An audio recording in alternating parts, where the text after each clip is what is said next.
Hello friends, welcome back to my channel. ముందుగా మన వీడియోని చూస్తున్నవారు లైక్ అండ్ సబ్స్క్రైబ్ చేసుకోవడం మాత్రం మర్చిపోవద్దు. ఇంకా ఏగల్ మూవీ రివ్యూకి వస్తే అరాచకం భయ్య. రవితేజ కెరీర్లో ది బెస్ట్ మూవీ అని చెప్పుకోవచ్చు. అసలు మెయిన్ స్టోరీ ఏంటంటే రవితేజ అసలు గన్స్ ఇండియాలో ఉండకూడదని తను మొత్తం గన్స్ అనేది దాచుకుంటాడు భయ్య.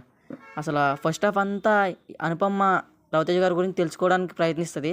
ఇక సెకండ్ హాఫ్లో స్టోరీ మొదలవుతుంది భయ్య. ఇంకా లాస్ట్ 45 మినిట్స్ అయితే అరాచకం భయ్య. నిజంగా థియేటర్లో ఉన్న వాళ్ళకి గూజ్ బంప్స్ వస్తాయి.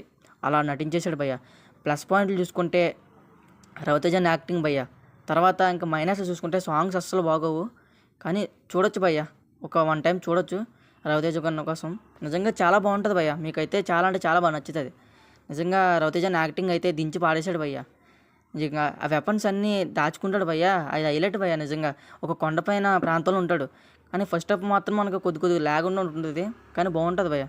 కానీ ముందు మెయిన్ డైరెక్టర్ భయ్య. అసలు డైరెక్టర్ ఏమన్నా చూపించాడు భయ్య రవితేజని.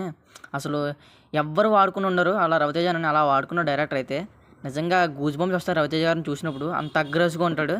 మెయిన్ విఎఫ్ఎక్స్ భయ్య ఇంకా హైలైట్. ఇంకా అసలు గుర్తుపట్టగంత ఉంటుంది అసలు విఎఫ్ఎక్స్. బాగుంటుంది భయ్య. మీరు విజిట్ చేయండి మూవీని. రవితేజ ఫ్యాన్స్ అనుకున్నారు, కామెంట్ చేయండి, లైక్ సబ్స్క్రైబ్ కూడా చేసుకోండి మమ్మ ప్లీజ్.